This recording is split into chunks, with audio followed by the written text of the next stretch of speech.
Oke, silahkan dimulai Mas Wisnu dan teman-temannya. Ada jadi moderator nanti ya. Teknisnya gini, saya kasih waktu 30 menit untuk ngejelasin. Terus nanti pertanyaan pertama ada tiga. Nanti jika memang ada diperlukan sesi pertanyaan kedua, bakalan saya buka inian. Saya kasih inian ke teman-teman. Monggo Mas Wisnu dibuka, ada yang jadi moderator dan diatur siapa yang bakal jadi ini. Sebelum itu coba. Oke, sudah di share screen ya? Sudah muncul share screen-nya. Silakan Mas Wisnu dibuka. Baik, Mas, mohon izin untuk memulai presentasi pada malam ini. Assalamualaikum warahmatullahi wabarakatuh. Selamat malam, Bapak, Ibu, serta rekan-rekan yang saya hormati. Terima kasih atas waktu dan kesempatannya untuk hadir dalam presentasi ini. Sebelum memulai, perkenankan kami memperkenalkan diri. Saya Tio Eja Feriandra dan bersama saya ada rekan-rekan tim. Mas saya Wisnu Irmansyah. Perkenalkan nama saya Danito Wahyu Diansyah. Perkenalkan, nama saya Tinton Tafareza. Perkenalkan, nama saya Hans Catur Maulana Putra. Kami adalah bagian dari tim 7 dalam proyek studi independen MSIP Batch 7. Pada kesempatan kali ini, kami akan memaparkan hasil proyek desain pengembangan produk elektrik mobile forklift yang telah kami kerjakan. Sebagai latar belakang, proyek ini lahir dari kebutuhan industri modern akan alat angkut yang tidak hanya efisien dan fleksibel, tetapi juga ramah lingkungan.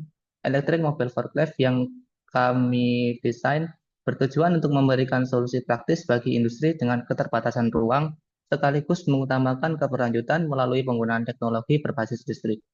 Dalam presentasi ini, kami akan menjelaskan proses pengembangan fitur, fitur utama, analisis kinerja, hingga kesimpulan yang mendukung implementasi alat ini di dunia industri. Kami harap pemaparan ini dapat memberikan gambaran yang jelas dan menjadi bahan diskusi yang bermanfaat. Baik, bisa dimulai, lanjut ke slide berikutnya. Baik, pertama kita memasuki daftar isi. Yang pertama, bab 1, latar belakang, perumusan masalah, tujuan. Kemudian di bab 2 ada dasar teori. Kemudian di bab 3 ada fitur, langkah-langkah proses, desain, dan bill of material. Kemudian pada bab 4 ada analisis statik dan biaya kos produksi. Kemudian di bab 5 ada kesimpulan dan saran. Bab 1, latar belakang. Kami merancang elektrik mobil forklift untuk menjawab kebutuhan industri modern akan alat angkut yang efisien, fleksibel, dan ramah lingkungan. Forklift diesel sering terlalu besar untuk area sempit, sementara hand forklift hidrolik membutuhkan banyak tenaga manusia dan mengurangi produktivitas.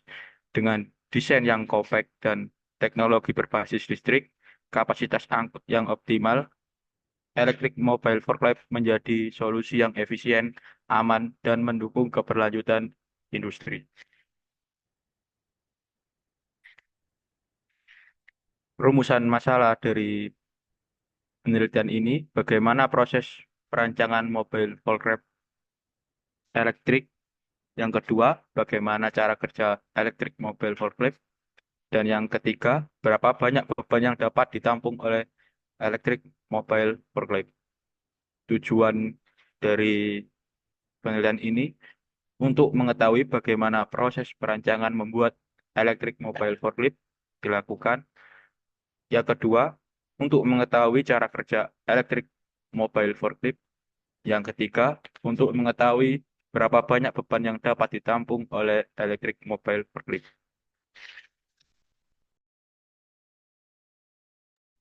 Selanjutnya, bab 2 yaitu dasar teori. Yang pertama, forklift merupakan angkutan barang yang memiliki dua garpu atau fork yang dipasang pada mes atau tiang, yang dimana berfungsi untuk mengangkat, memindahkan, dan menurunkan suatu benda dari suatu tempat ke tempat yang lain. Biasanya benda yang diangkat oleh forklift ini adalah benda yang sulit diangkat oleh manusia dengan jarak yang cukup jauh. Sistem pengangkatan dari forklift ini adalah gabungan dari dua batang rel yang disebut mas atau tiang, ditambah dengan media pengangkat lain seperti garpu atau fork. Lalu nantinya garpu pada mes atau tiang ini tersebut bergerak naik dan turun dengan sistem hidrolik yang menggerakkannya. Lalu yang kedua ada hidrolik. Hidrolik adalah suatu sistem menggunakan tekanan fluida untuk menggerakkannya. Sistem hidrolik ini beroperasi dengan memanfaatkan hukum Pascal. Lalu yang ketiga ada pompa. Pompa adalah alat untuk memindahkan cairan atau gas dari suatu tempat ke tempat lain dengan cara menghasilkan tekanan. Yang keempat, saluran hidrolik. Saluran hidrolik adalah untuk mengalirkan fluida dari satu bagian ke bagian lain. Selang ini menghubungkan berbagai komponen hidrolik. Yang kelima, motor listrik. Motor ini mengubah energi listrik menjadi energi mekanis yang digunakan untuk menggerakkan pompa kompresor. Dan yang terakhir ada kompresor.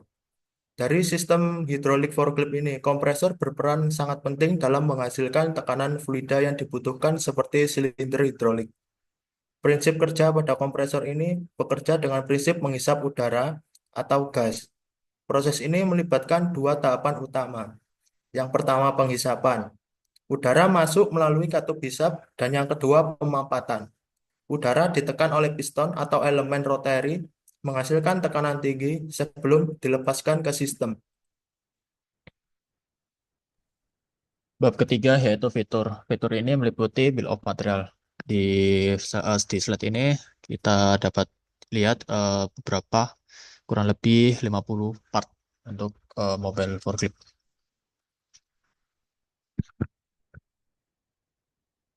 Untuk fiturnya yang pertama yaitu sistem hidrolik. Sistem hidrolik tersendiri dibagi menjadi tiga yaitu left cylinder, yaitu menggerakkan garpu atau fork ke atas ke bawah menggunakan tekanan cairan. Yang berikutnya yaitu auto lock valve, memastikan cairan bertekanan tidak bergerak agar fork berhenti bergerak setelah diberi perintah. Yang selanjutnya yaitu hydraulic pump, yaitu menghasilkan tekanan hidrolik yang diperlukan untuk menggerakkan sistem. Yang kedua yaitu garpu atau fork. Garpu atau fork ini biasanya digunakan untuk mengangkat dan menopang beban. Garpu ini bisa diatur jaraknya untuk menyesuaikan ukuran beban.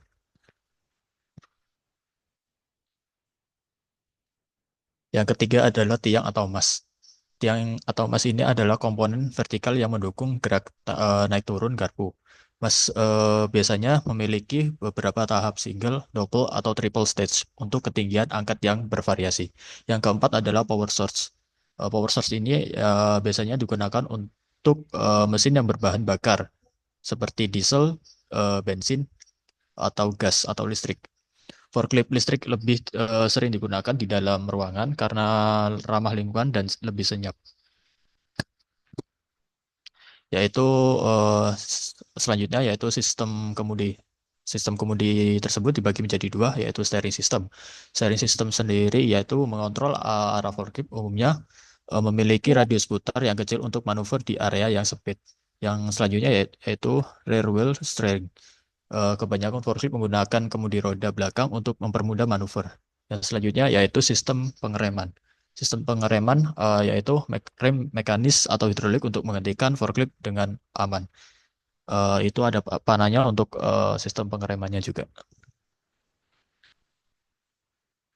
Yang selanjutnya dashboard control. Dashboard control adalah panel kontrol yang menampilkan indikator seperti level bahan bakar, tekanan oli hidrolik, dan kecepatan. Ada juga tuas kontrol untuk pengoperasian mas dan garpu. Yang selanjutnya yaitu roda. Roda tersendiri adalah forklift yang dilengkapi dengan roda depan dan belakang yang dirancang untuk berbagai jenis permukaan seperti roda solid, pneumatik, atau cushion. Selanjutnya ada langkah-langkah proses bagaimana forklift bekerja.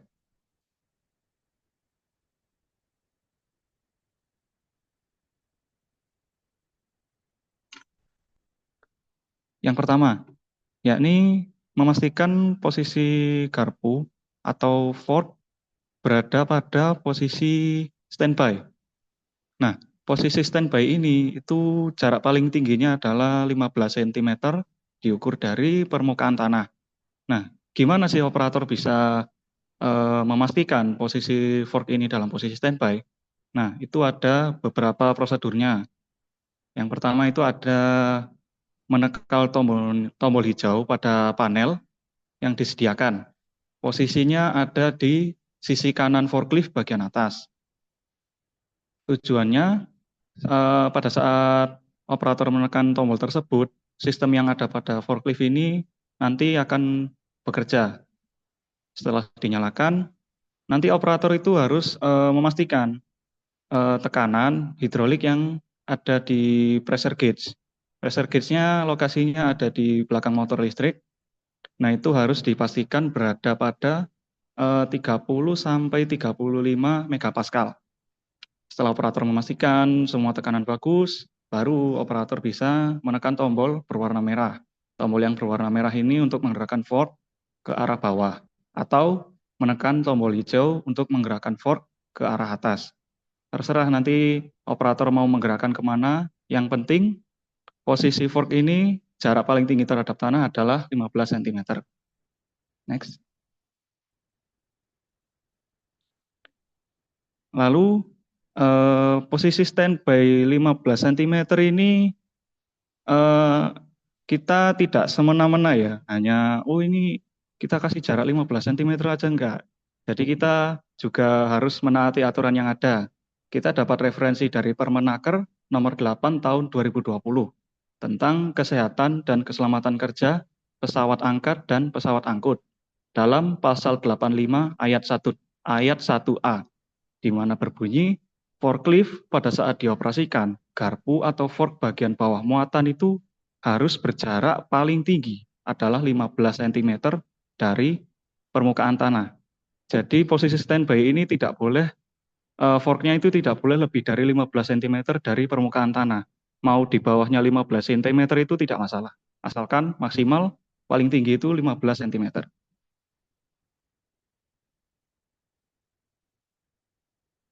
Lalu yang kedua, setelah tadi fork sudah posisi standby, operator mulai membuka pin lock.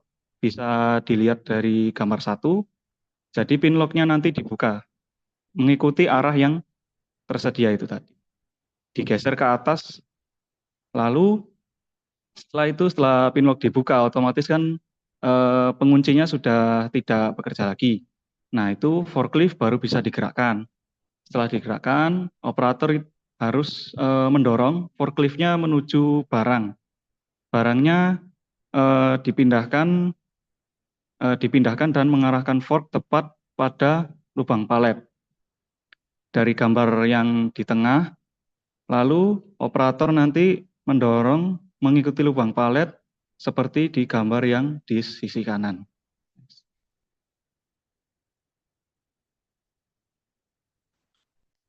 Setelah itu, setelah forkliftnya sudah masuk ke lubang palet, nah dari sini operator mulai bisa menekan tombol pada remote yang berwarna hijau atau yang bergambar panah ke atas. Nah, ini tujuannya setelah operator menekan tombol ini, nanti fork akan bergerak ke atas menggunakan sistem hidrolik. Dengan ketinggian fork terhadap tanah itu minimal atau paling pendek terhadap tanah itu 15 cm. Tidak boleh kurang dari 15 cm, seperti itu.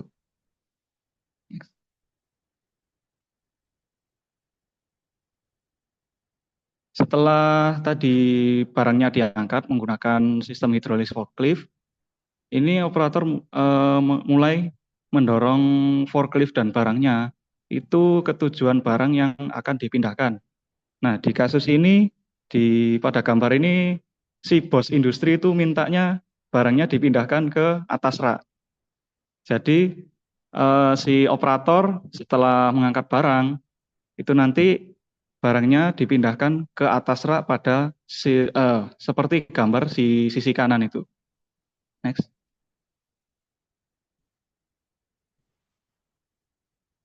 Nah, kan tadi si operator sudah mendorong forkliftnya ke arah rak tadi. Setelah sudah dirasa aman, nanti operator mulai menekan tombol pada remote itu arah panah ke bawah atau yang berwarna merah. Nah, nanti setelah itu forknya setelah ditekan tombol berwarna merah ini, nanti forknya akan turun sampai si forknya ini tidak mengalami kontak dengan palet. Dalam artian si forknya ini tidak boleh bersentuhan lagi dengan palet. Setelah itu baru barangnya bisa diletakkan dengan aman.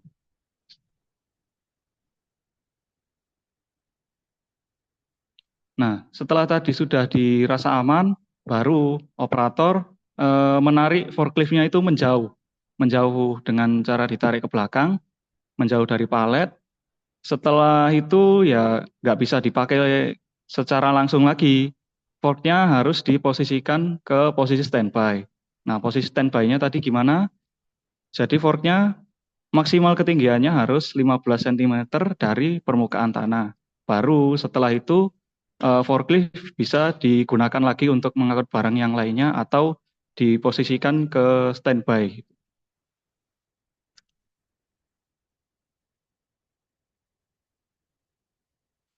Nah, di sini ada desain 3D di mana pada gambar sisi sebelah kiri itu terlihat ada remote, ada pompa kompresor, dan chassis bagian belakang terlihat dengan jelas. Lalu di sisi sebelah kanan ada fork yang terlihat, lalu ada juga piston dan head piston serta rangka-rangka yang ada di depan juga.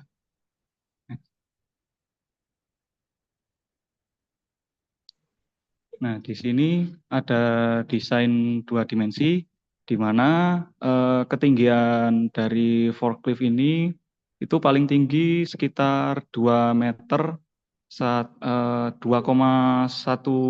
meter lah, kurang lebih. Lalu untuk forknya itu paling tinggi sekitar 1,2 meteran lah.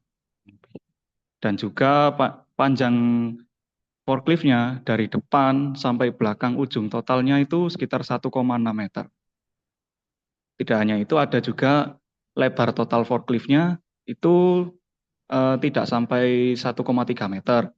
Lalu juga ada lebar chassis forknya itu sekitar 600 meter, tapi nggak sampai 600 meter. Next.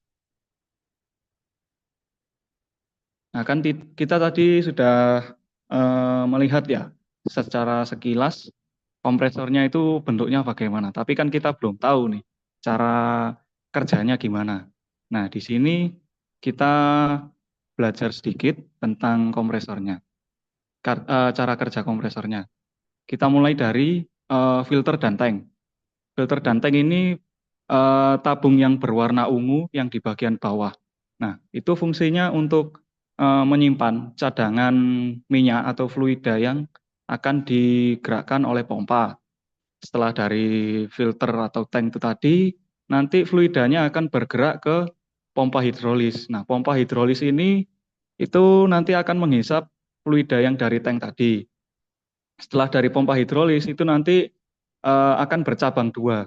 Yang satu akan mengarah ke pressure gauge, yang satu lagi akan mengarah ke return filter. Ke return filter ini maksudnya dia istilahnya filter kedua setelah dari filter pertama. Tujuannya untuk menyaring kotoran yang cukup beresiko merusak komponen yang ada. Setelah dari return filter, nanti masuk ke solenoid valve. Nah, solenoid valve ini dia bertanggung jawab untuk membuka ataupun menutup aliran fluida yang akan bergerak. Setelah itu nanti baru diputuskan alirannya ini mau kemana. entah mau ke in atau out di bagian atas, ataupun in atau out di bagian bawah. Itu nanti yang memutuskan adalah si solenoid valve itu tadi. Next.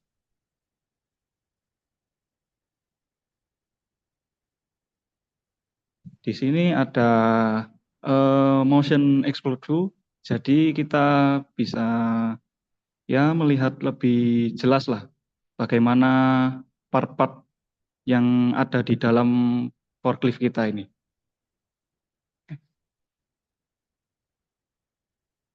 Lalu ada juga master schedule atau yang bisa kita bilang plan timing.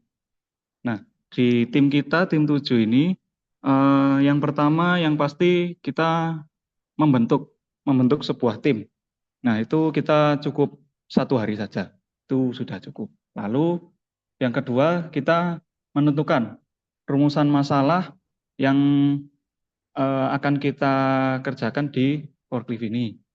Baru setelah menentukan rumusan masalah, kita melakukan studi literatur atau bisa dibilang pengumpulan data seperti material, bagaimana perhitungan kekuatan chassisnya, kekuatan hidrolisnya, dan lain sebagainya. Setelah itu, baru kita bisa mulai mendesain alatnya. Nah, untuk pendesainan alatnya ini membutuhkan waktu yang cukup lama, sekitar 14 hari, dan itu membutuhkan sumber daya manusia yang cukup banyak. Setelah kita mendesain alat, tidak lupa juga kita melakukan konsultasi desain bersama dengan mentor Pak Nurul Huda, itu selama kurang lebih 3 hari. Dan setelah konsultasi desain terlewati, kita evaluasi kembali apakah ada masalah ataupun error pada desain alat maupun pada laporan ataupun yang lainnya. Setelah evaluasi selesai, baru kita melakukan penyusunan laporan akhir.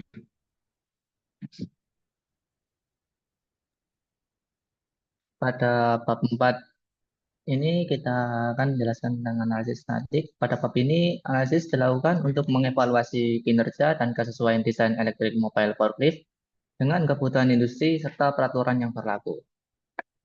Next. Proses analisis mencakup pengujian statik terhadap komponen utama, estimasi deformasi pada kondisi beban maksimal.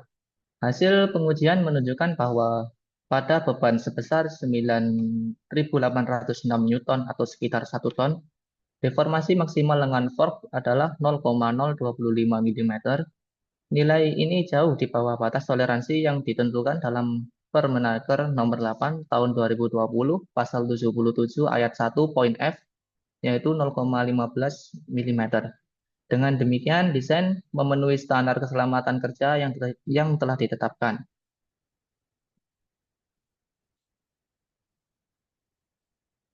Ini bisa dilihat motion deformasi yang sudah kita lakukan.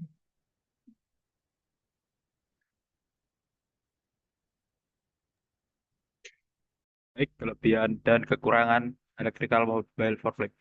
Yang pertama, kelebihan tidak menimbulkan emisi gas buang karena menggunakan energi dari baterai.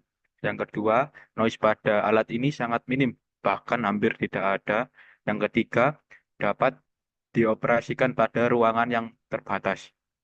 Kekurangan yang pertama, waktu operasional yang terbatas karena menggunakan baterai. Yang kedua, daya angkut lebih kecil daripada forklift diesel dan LPG pada umumnya.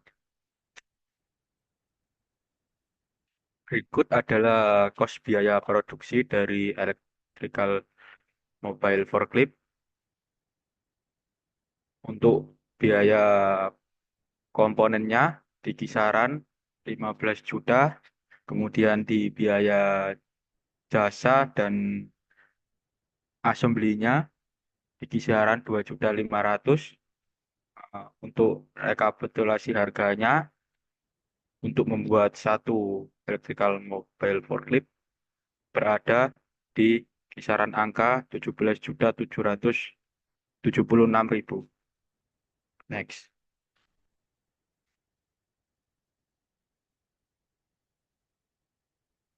Bab 5, kesimpulan dan saran. Kesimpulan, Electric Mobile Forklift adalah solusi alat angkut efisien untuk industri skala menengah ke bawah, terutama di sektor pergudangan. Menggunakan motor listrik ramah lingkungan, forklift ini minim emisi, rendah kebisingan, dan memenuhi standar keselamatan dengan kapasitas beban hingga 1 ton serta deformasi maksimal 0,025 mm. Dirancang untuk efisiensi biaya operasional dan kemudahan penggunaan, alat ini ideal untuk penggunaan dalam ruangan. Saran, pengujian lapangan, lakukan uji coba pada berbagai skenario industri untuk memastikan keandalan electrical mobile forklift. Yang kedua, perawatan rutin, optimalkan perawatan sistem hidrolik dan motor listrik untuk menjaga performa dan masa pakai alat. Evaluasi dan pengembangan lebih lanjut diperlukan agar forklift tetap relevan di masa depan. Baik, sudah kami sampaikan mengenai proses pengembangan, fitur utama, analisis kinerja, hingga kesimpulan yang mendukung implementasi alat ini. Untuk Mas Mentor atau teman-teman, apakah ada yang ditanyakan mengenai electrical mobile forklift?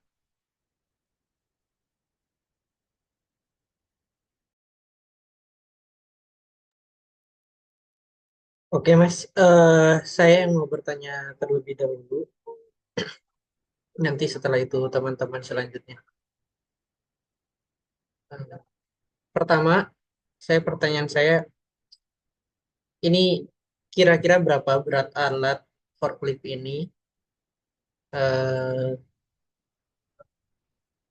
karena jika meskipun menggunakan roda di bawahnya, kalau memang beratnya itu lumayan berat, dari frame dan lain-lainnya itu berat, ya susah juga untuk didorong karena ini sistem pindahnya kan sistem menggunakan manual atau tenaga manusia seperti itu.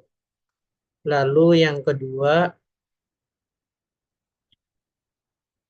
seberapa kompetitif dari rancangan desain ini dengan yang sudah ada di pasaran, forklift pasaran yang sudah dibikin perusahaan.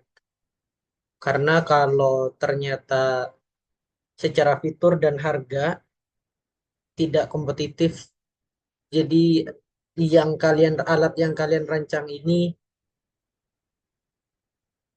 akan, ya kasarnya tidak laku lah kalau ditawarkan ke investor atau ditawarkan ke pasar-pasar seperti itu. Cukup dua saja pertanyaan dari saya. Silakan kalau mau dari teman-teman yang lainnya atau mau ditampung langsung dijawab, terserah moderator seperti itu.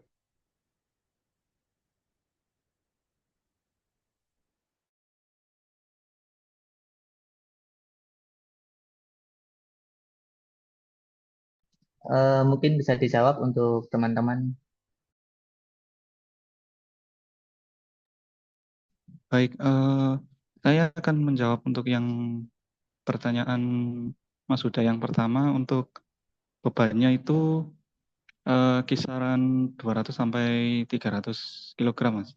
Nah, tapi untuk apa, kalau didorong itu apakah akan terasa berat itu tidak, Mas? Karena tipe roda yang kita gunakan itu tipe roda, istilahnya kalau mekanik bilang itu ban mati. Nah, kalau pakai ban mati itu rolling resistance-nya itu termasuk rendah daripada menggunakan roda yang karet dengan tekanan angin yang tinggi, Mas. Jadi kurang lebih seperti itu, Mas. Baik, Mas, saya akan menjawab pertanyaan yang kedua. Mungkin lebih sederhana tadi, seberapa kompatibel kalau alat yang kita desain ini disandingkan dengan alat yang sudah ada di pasaran dengan harga kos yang segitu. Dari yang pertama, mungkin dari fiturnya, eh, di sini alat yang kita kembangkan sudah memiliki fitur yaitu dengan didukung dengan remote control pengendali dari jarak jauh, dari radiusnya kisaran 10 meter itu masih bisa dijalankan. Kemudian dari juga untuk di forklift kita juga tidak banyak memerlukan area untuk handling dan sebagainya, dan tidak memerlukan tenaga yang ekstra untuk seorang operator mengoperasikan alat tersebut, dibandingkan dengan alat-alat yang sudah ada di marketplace atau di pasar. Dari alat kita ini untuk frame-nya diberi dengan material yang lebih kuat, lebih tebal, juga memperhitungkan dari total berat alat tersebut. Dengan sistem hidrolik juga sudah disetting untuk memudahkan maintenance bagi para pembeli ataupun konsumen, supaya pada saat proses maintenance itu tidak terlalu sulit dan tidak perlu harus membongkar semua alatnya. Jadi dari beberapa fitur yang kita tawarkan untuk kos di angka segitu sudah cukup untuk dimanfaatkan bagi seorang konsumen. Oke, terima kasih Mas. Maaf ada yang kelewat pertanyaan saya. Eh, ini kan bebannya 1 ton ya, dengan proses perpindahan manual, yaitu di sistem dorong oleh si operator. Kalau ternyata di medan kalian yang kalian gunain, di warehouse ataupun di area pertokoan atau logistik, ini wheels-nya sudah dilengkapin eh, pengereman pengereman nggak ya? Dan kalaupun ada sistemnya seperti apa? Atau mungkin si eh, medannya ternyata ada turunannya kayak gitu, ada apa? Turun gitu. Itu seperti apa?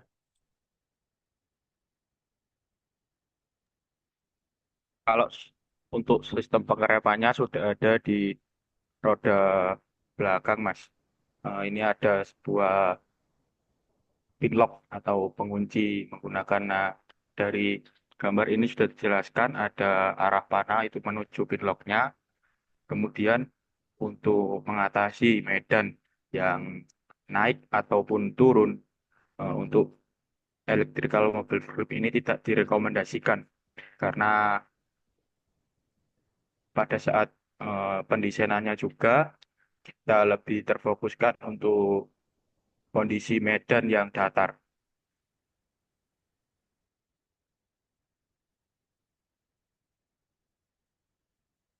Berarti fungsi rem ini hanya untuk ini ya, pemberhentian ya berarti. Ngelock Iya, aja. Mas. Iya. Ngelock. Fungsi ngelock kayak gitu. Jadi Berarti tidak kalau heeh, tidak bisa kalau direm setengah gitu, nggak bisa, Mas. Kayak ada motor, misalkan pada motor di rem setengah gitu nggak bisa. Jadi itu sistemnya kalau misalkan mau direm ya forkliftnya berhenti.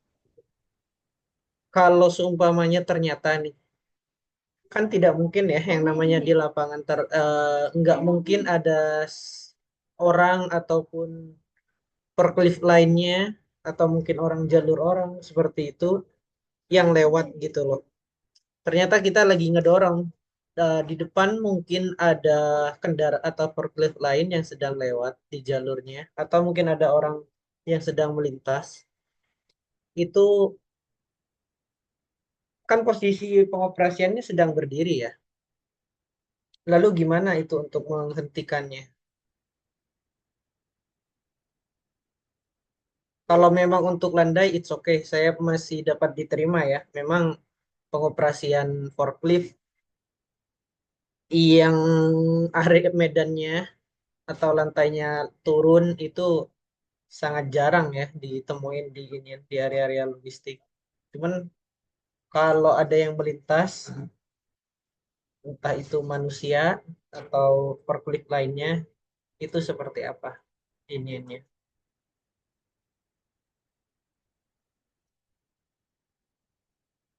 Oke, itu.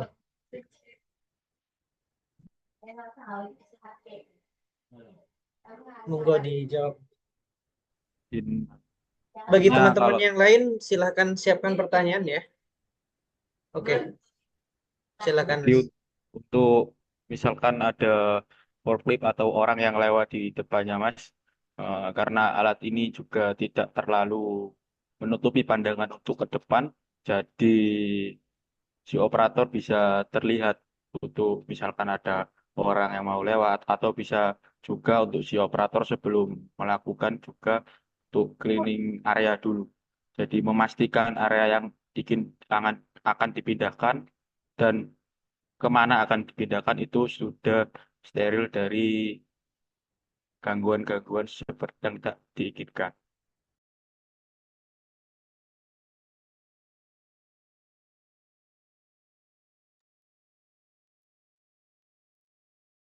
Oke Mas, terima kasih sudah menjawab.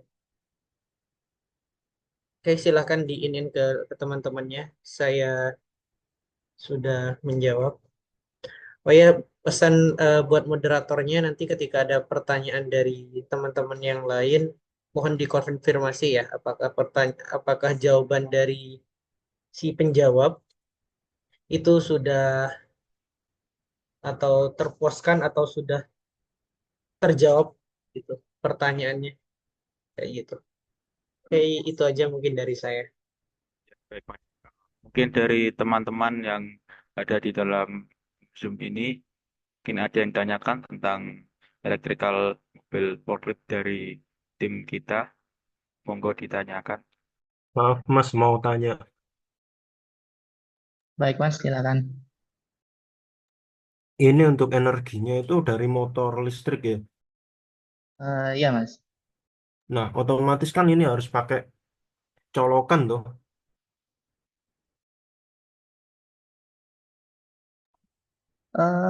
Untuk nah kita ini kita menggunakan baterai, Mas. Oh, menggunakan baterai. Oke Mas, makasih Mas.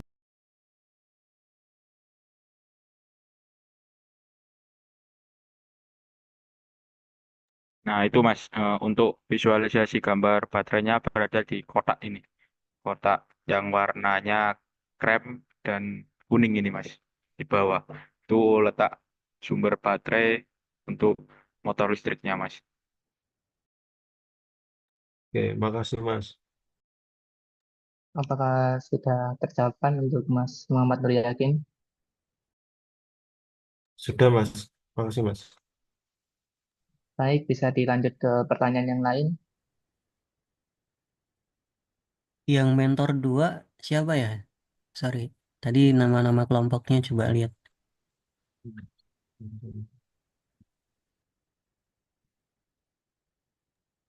Malam Mas Yusuf sudah hadir di sini. Nanti Mas Yusuf boleh inian Mas Yusuf terkait ini project kelompok 7 ini.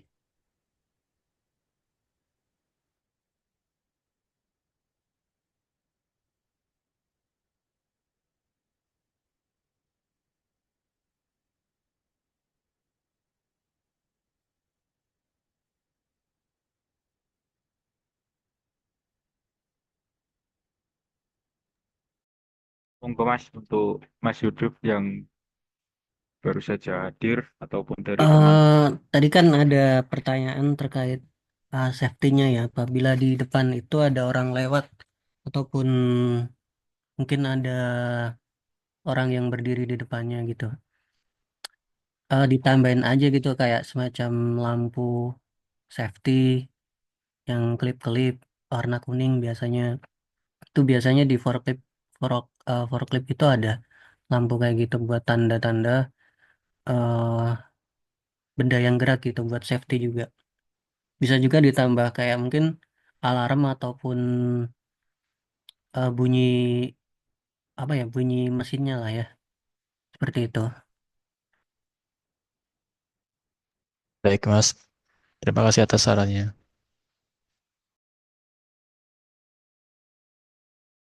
Ini yang konsultasi itu nggak ya kemarin? Yang kombinasi untuk forklift itu nggak?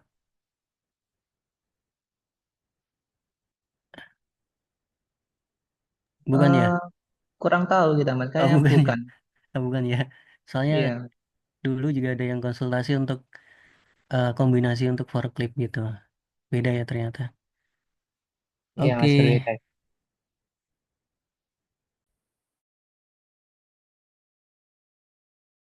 Baik, untuk teman-teman yang lain, mungkin ada yang mau ditanyakan.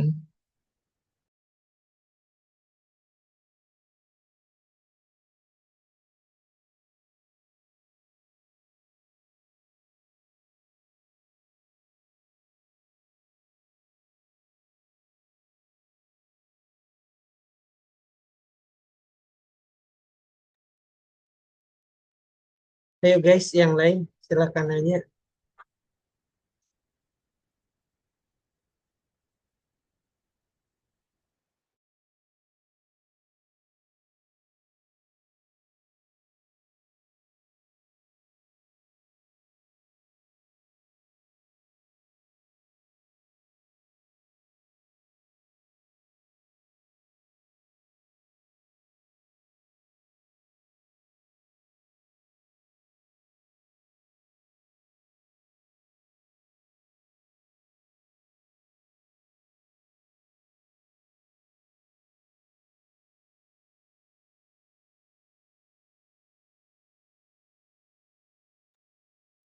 Halo, yang lain, monggo yang ada yang mau ditanyakan. Silakan Mas yang ingin tanya-tanya, nggak apa-apa.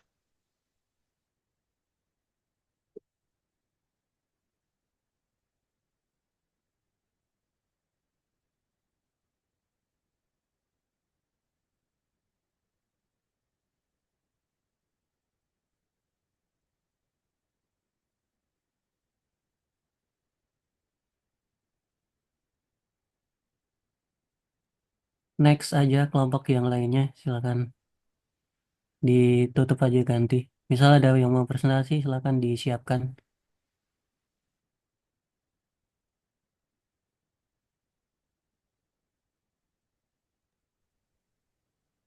Berarti ini ditutup aja Mas untuk presentasinya. Atau gimana Mas? Iya betul ditutup aja.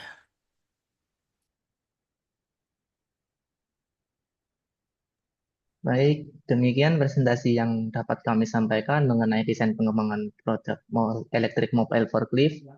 Melalui proyek ini, kami berupaya menghadirkan solusi alat angkut yang tidak hanya efisien dan fleksibel, tetapi juga mendukung keberlanjutan lingkungan melalui teknologi berbasis listrik. Kami percaya bahwa inovasi ini dapat memberikan kontribusi nyata bagi sektor industri, khususnya yang beroperasi di ruang terbatas dan membutuhkan efisiensi tinggi. Tentunya kami menyadari bahwa masih terdapat ruang untuk pengembangan lebih lanjut, baik dari segi desain maupun fitur, agar produk ini semakin optimal. Kami mengucapkan terima kasih atas perhatian dan waktu Bapak Ibu serta rekan-rekan sekalian. Kami semoga apa yang telah kami paparkan dapat memberikan manfaat dan menjadi inspirasi untuk kemajuan bersama. Sekali lagi terima kasih dan kami akhiri presentasi ini. Selamat malam. Wassalamualaikum warahmatullahi wabarakatuh. Waalaikumsalam warahmatullahi wabarakatuh. Waalaikumsalam warahmatullahi wabarakatuh. Warahmatullahi wabarakatuh.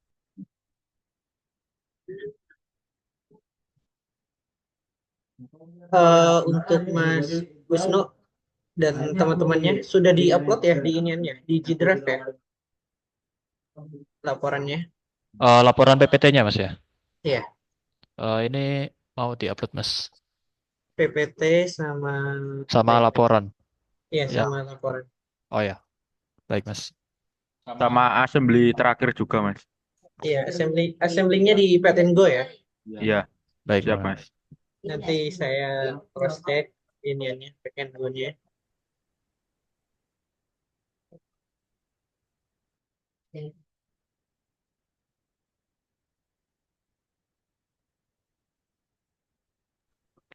Baik, Mas, izin untuk stop share screen-nya, Mas ya. Oke. Saya juga stop recordingnya ya.